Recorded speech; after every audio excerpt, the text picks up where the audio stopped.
There's three key challenges that all of them face. The first one is about accountability.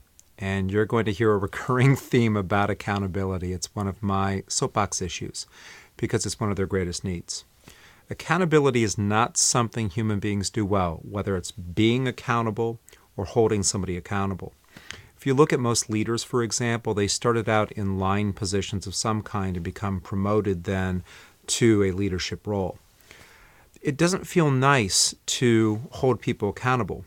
And these people are often nice. In order to do well in your job, get along with others, whether it's a salesperson, an engineer, somebody who's in a production role, you have to get along to be promoted. Well, that skill of being nice when you're in an employee role, when you move to a management role, starts to work against you. And this issue that it doesn't feel nice to hold other people accountable actually creates a condition I call nice person syndrome. And I named it because it happens so often. And they literally won't hold people to standards. And you'll find this, it's rampant in the Fortune 500.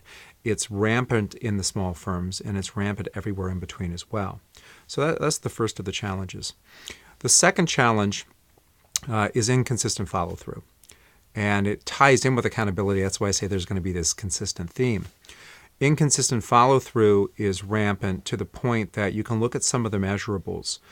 For example, 80% of all business is contracted, or that is contracted, happens between the 5th and 13th contact.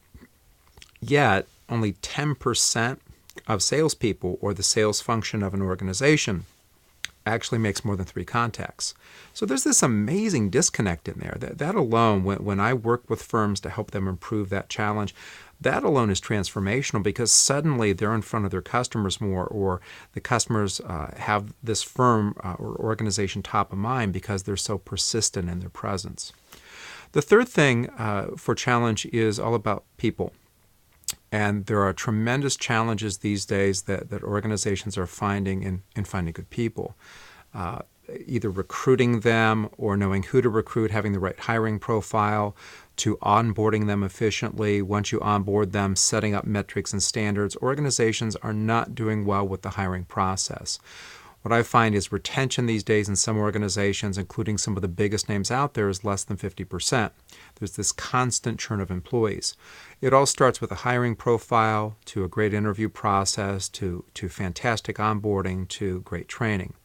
And so I work with organizations at all stages of those areas to help them overcome this challenge. And the result is many of the companies I work with report they've got greater than 80 to 90% retention of their staff because they've gotten so good at each of those stages.